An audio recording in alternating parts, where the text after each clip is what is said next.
Hi, this is David with PLH Exclusives, enhancing lives through high performance homes. And today we're in my house and we're going to be testing for mold.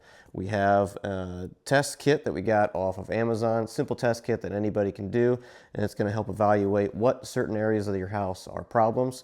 So we got some locations set up and we're going to start testing for those and see what we can find. Today we're going to be using just a simple DIY test kit. Got this off of Amazon, and it includes labels, sterile Q-tips for swiping areas if need be, Petri dishes pre-filled with certain substance that helps grow the mold to an area and to a spot that where you can actually see them. And you get this book as well that goes through some of the examples that you might see so that you can label them. And we've gone through and I've made a list of areas that we're going to hit. They also give you some gloves so you don't have to touch the areas that you're trying to test, and some bags to dispose of your Q-tips. So we're going to run through this. We're going to check the locations out. Some areas you just set the Petri dishes. Some areas you have to agitate just slightly to rub the Q-tip onto the Petri dishes, and then you close them up and let them wait. So we're going to read through this a little bit and then go start testing some spots and wait for the results.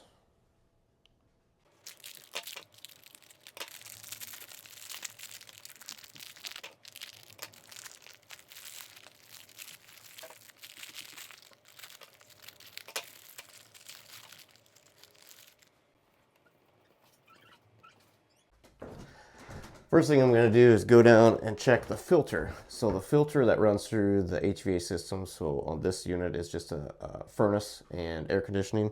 We have a filter in there built to hold back a lot of allergens and things like that. We're going to see how much is on that filter and use this cotton swab here to place it onto the Petri dish. That's going to tell us if anything that's been run through the house, any of those little tiny mold spores that are going to show up on that filter. I'm going to check and see. So we have a basic 7500 allergen by DuPont. And you can see that it's pretty gray. I get a bigger one than usually fits, so the end of it kind of sticks out, and you can see how that is a lot whiter than that side. Here's the back. We're going to take a little bit of sample off of that. So to get the sample, you just take your little Q-tip and you rub it around in the areas most likely where you're going to get most of the debris.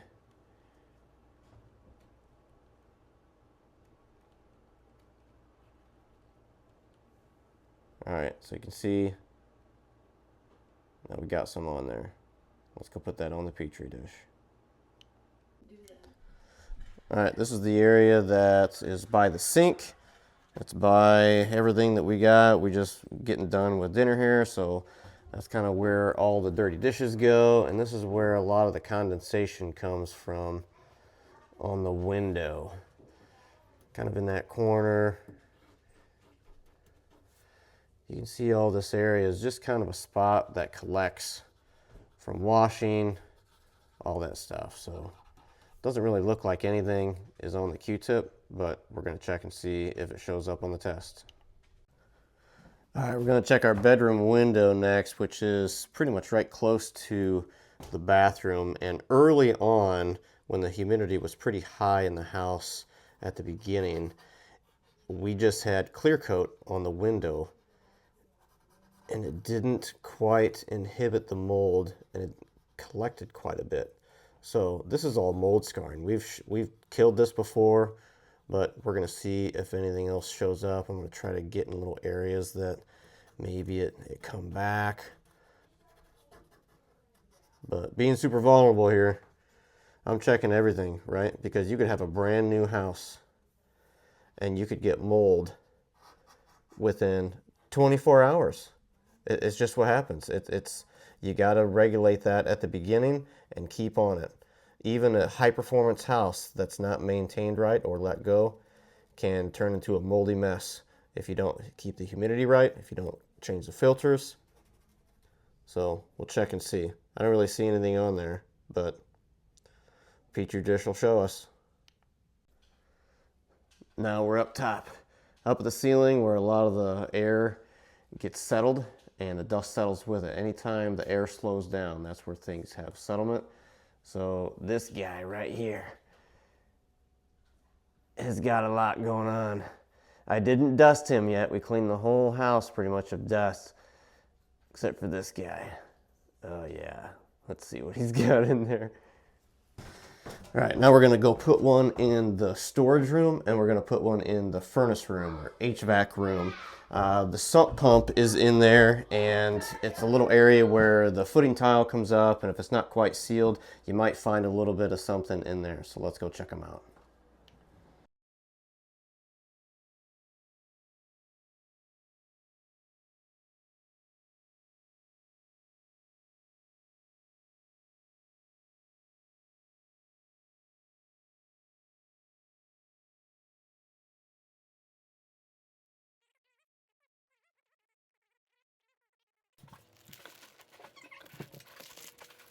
We got it all sealed up in a bag so no one messes with it, no one tries to open it. I got the label so that you can see.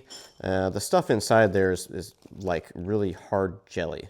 So it can be flipped over. It's not going to bounce around. It's not liquid, but you still want to get it sealed up so the air doesn't get around there, doesn't contaminate more of what you had in the sample area, and that no one messes with it.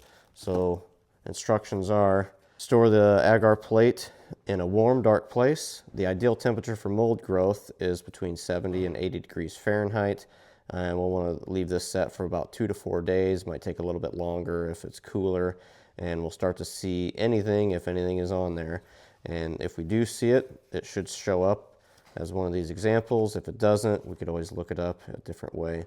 But these different molds produce different mycotoxins, and those mycotoxins are the things that hinder our health and indoor air quality. So we're going to check all this out, do some more of the tests, and come back 2 to 4 days later and see what we got.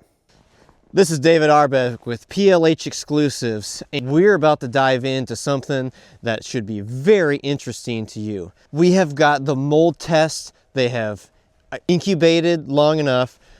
We're about to dive in, and you are about to see what we found in our pretty much new house from all of the air that has come into our house from the outside, from people from everywhere, right? You got to open your doors. We're about to see what happens when you open your doors in your house, and if you don't filter it right, and if you don't manage your air quality right. So let's dive right in. Oh my gosh, look at these. Oh man. Oh, this looks crazy. All right, let's get them labeled. Some of the labels I have on top of the lids, and some I kind of put under the bottom. So let me get these all labeled out here.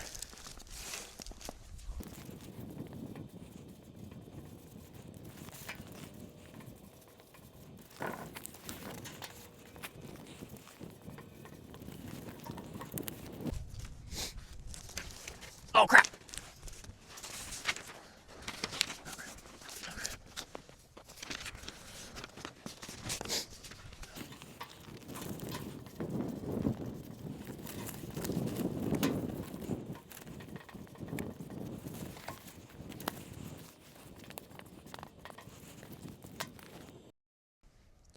Okay, so at a glance, before I take them out of the plastic, there's the HVAC filter. So pretty much your furnace filter, right?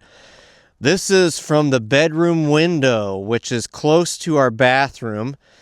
This is the HVAC and sump room. So in the furnace room, right next to where I have the sump pump, I put this as just an airborne test collector.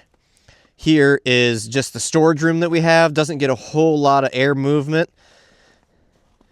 Here is the deer mount. So I have some taxidermy in the house, and this was just a little sample I got off of him up on the wall. And this is the kitchen window, which looked like it had a lot of the same problems as the bedroom window. But this test was done after we cleaned the kitchen window, and we can go into that a little bit more of what we did to clean that kitchen window and why it looks different than this right now. It's cold. All right, I'm gonna take these out of the bags now. So let's go. All right, first let's start with getting the area ready that we are going to put these. I'm just going to put them in this crappy old cooler. That way we can dispose of them properly. Now we have the kitchen window. This was, man, I hope I can get these out. Oh, my gloves are so cold. This is the kitchen window right above the sink.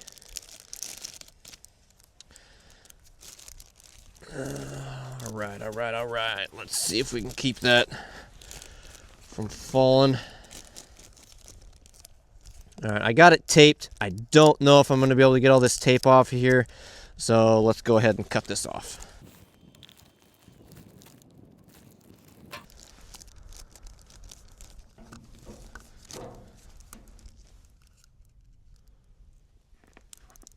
Okay. That is the kitchen window. Not really a whole lot going on there.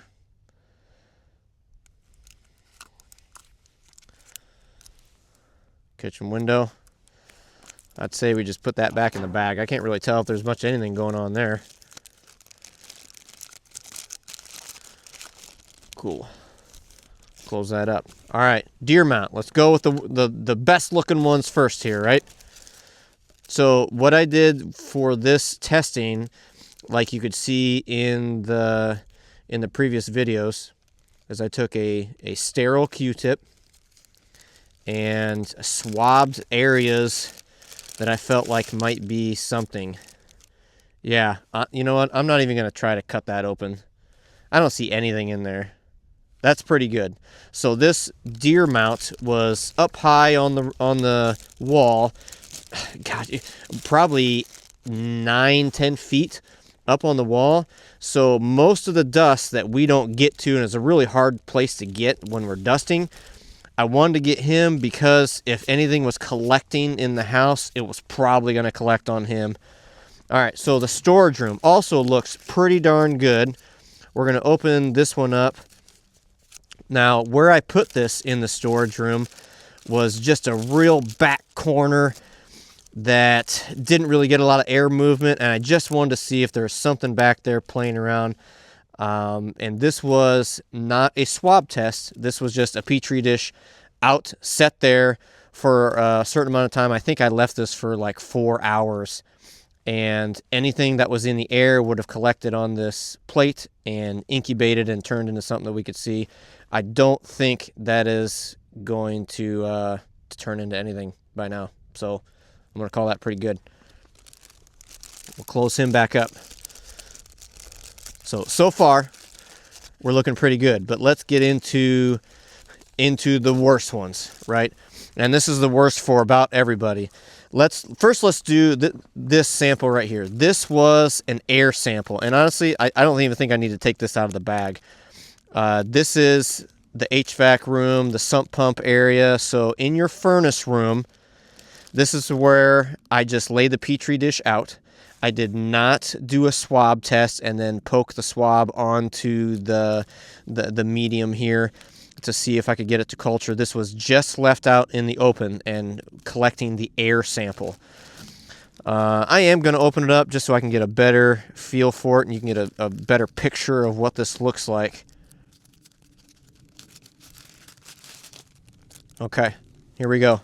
So a couple spots, nothing crazy. And now, like I said, this has been sitting out for like a week. So not too bad. It wasn't crazy moldy in there. Obviously, there's a couple mold spores that just kind of float around next to where the sump pump is.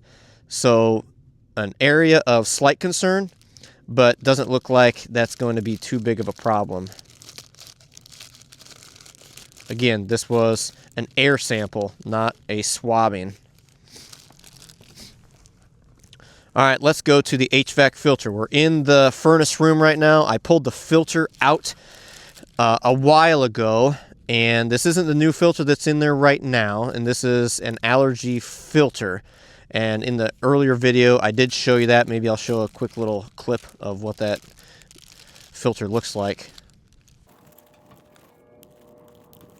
This filter was in the furnace during harvest season throughout November, October, I think September a little bit. So those 3 months of a lot of harvest and dirt work going around here in the Midwest. So I'm going to open this up.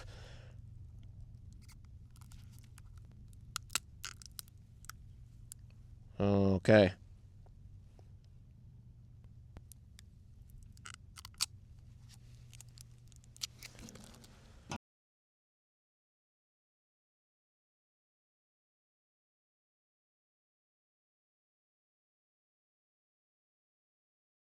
All right, now here is the bedroom window. This is in our master bedroom. Wow, are my hands cold.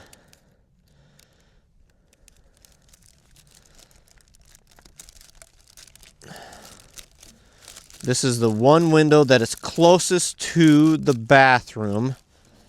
So if any moisture coming out of the bathroom is gonna hit anything, this window is the closest window to it. And I can already kind of tell, obviously, what color this is, so.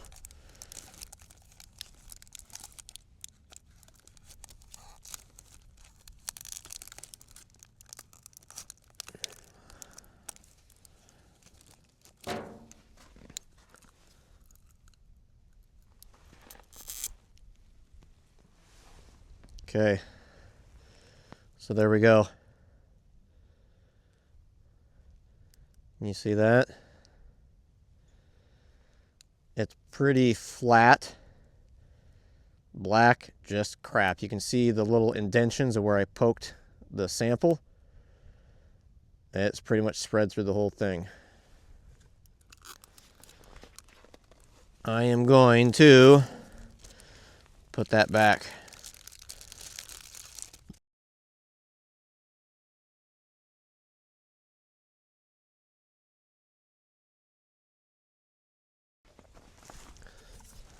All right, now this is the mold guide that we got with the testing unit. And it goes through what mold is, just real brief. But the good part is it has mold images and samples of what possibly we are looking at. So I do believe this Aspergillus niger is what we're looking at with our bedroom window. And you can go down and you can see the potential toxins that come from this mold are listed here. And I've circled the ones that my wife specifically had found on her test, which I'll show you the test in a little bit. The HVAC filter, I'm not quite sure which one that is yet. So we are going to look and dive a little deeper. I think it might be this one. It does look pretty close to it. So we're going to see. I may have to take these to a better lab. But here's our samples. I'm getting a little windy here, so I'm going to have to start wrapping a few things up.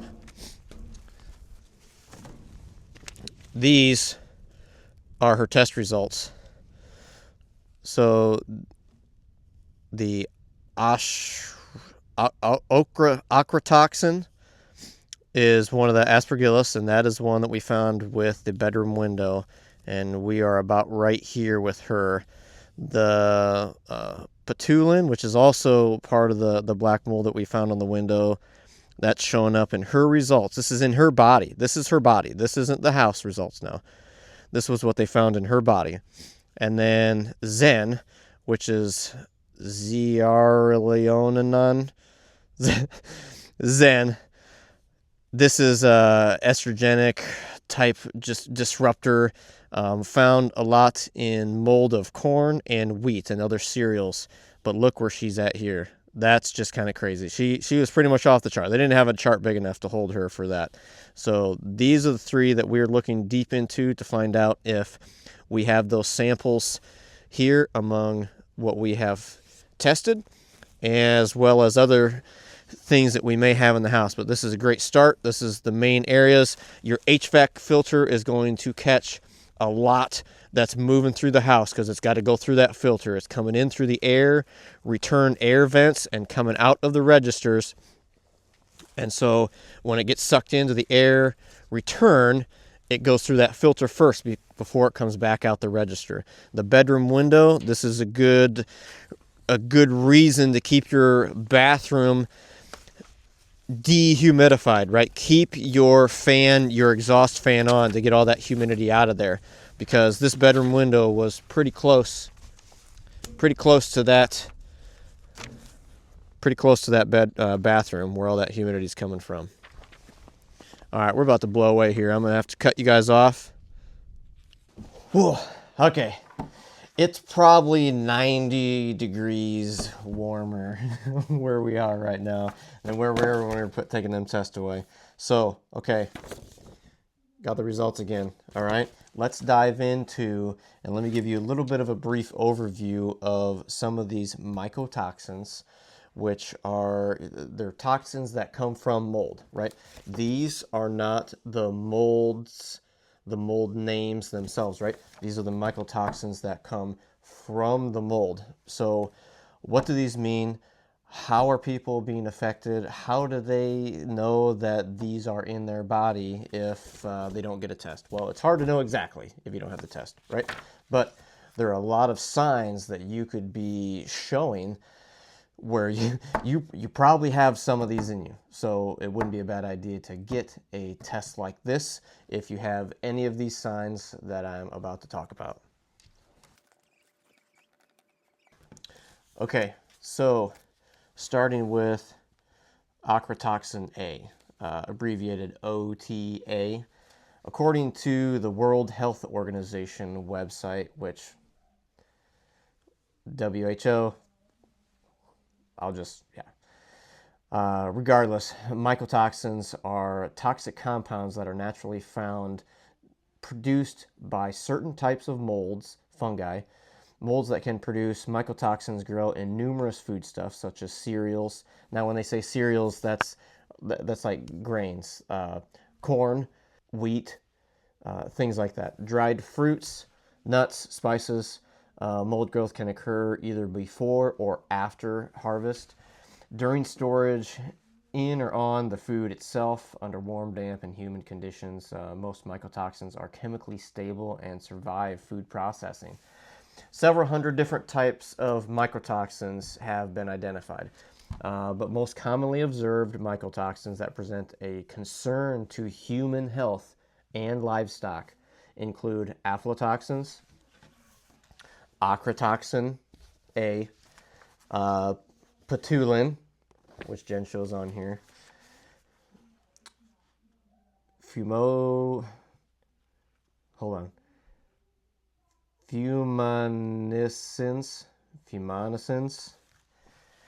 zearalenone, which is Zen, the Z word, Zen. Zen can kill you. And deoxynivalenol. Mycotoxins appear in the food chain as a result of the mold infection of crops, both before and after harvest. Exposure to mycotoxins can happen either directly by eating infected food or indirectly from animals that are fed contaminated feed, in particular from milk. Mycotoxins commonly found in food. The effects of some foodborne mycotoxins are acute, with symptoms of several illnesses appearing quickly after consumption of food products contaminated with mycotoxins. Other mycotoxins occur in food have been linked to long-term effects of health, including the induction of cancers and immune deficiencies, which immune deficiencies can spawn many more problems because your body just can't fight. One of the several hundred mycotoxins identified so far, about a dozen have gained the most attention due to their severe effects on human health and their occurrences in food.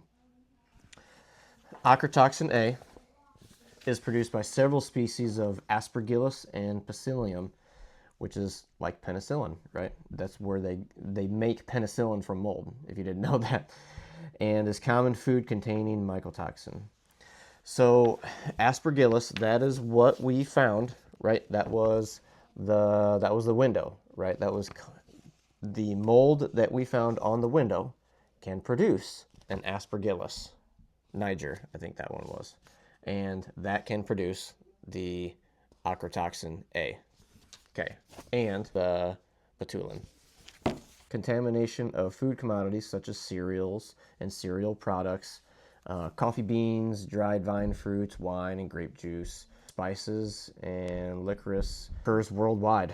Ochratoxin A is formed during the storage of crops and is known to cause a number of toxic effects in animal species. The most sensitive and notable effect is kidney damage, but the toxin may also have effects on fetal development and on the immune system. Contrary to the clear evidence of kidney toxicity and kidney cancer due to ochratoxin A, exposure in animals, this association in humans is unclear. However, effects on the kidney have been demonstrated. So the next one here, the patulin, also a mycotoxin produced by a variety of molds, particularly Aspergillus, which we've found here on the window, Penicillium, and Bisoclimus. I think that's it. One of which, let me note, so my wife is deathly allergic to penicillin. Now, did I find penicillin as the mold on anything? No, not particularly. I'm not saying it couldn't have been, right? It could have been a false negative, right? Meaning we just didn't have a proper sample to get that. So not to scare anybody, but it doesn't mean that we don't have it. It just means that we didn't find it, right? But penicillium is what they make penicillin out of, and my wife cannot take penicillin. So the Zen, the aralenone, is produced by a fungus called Fusarium, and that is what you actually see on the moldy corn or the wheat or the cereals like that. And they are a fungus that are common in the soil and produced in the range of different toxins, including, I'm not going to say that, as well as Zen. So the formation of the molds and toxins occur in a variety of different cereal crops. Different Fusarium toxins are associated with certain types of cereals. For example, both DON, which another one that I mentioned up there, and Zen are often associated with wheat. If you're picking up a piece of moldy corn, keep it out of your mouth, right? Let's see, let's scroll down here a little bit more. Zen has been shown to have hormonal, estrogenic effects and can cause infertility at high intake levels, particularly in pigs, is what they say. So now, am I telling you that every single thing that's wrong with my wife or you or anybody is because of these molds? No. But I am going to tell you that it has a massive effect, that many people have no idea why that is affecting them. Yes. It's when you look deep into anything, you'll start to question, oh my gosh, I have every type of sickness, right? You can just keep diving into it. But when you find something that not only shows up on a test and shows up on your personal tests and is very prevalent, like Zen, in the Midwest, where we are completely surrounded by corn, beans, and wheat, and all the cereal grains, right, that can produce a mold like this, you got to question, right? You got to see what area that you're in and how can you control that, right? So what are some things that PLH Exclusives does particularly to help people with results like this, like my wife, and that live in areas like we live where certain molds are prevalent and you don't want those to be growing in your house? I didn't tell you they're not going to stay out of your house. I tell you they're not going to grow in your house to be causing you problems. The best way that you can mitigate having problems like this and getting the test result like this, right, is to have a filtration system that is going to catch these before they turn into problems before they turn into the molds. You're gonna catch these things in your filtration systems. You're going to make sure that you're introducing fresh air into your house that is filtered in a way that these aren't going to show up. So, okay, filter. What filter is going to grab these? Now, my allergen filter, even though it said allergies 7,500, right? You have to have at least a MERV 13 or a HEPA filter to grab and hold onto these small particles, because these are so small the micron level will not be caught by just standard, especially the really cheap blue filters. But you have to go pretty high up into the levels of an allergy filter to a MERV 13 at least before these can actually get filtered out.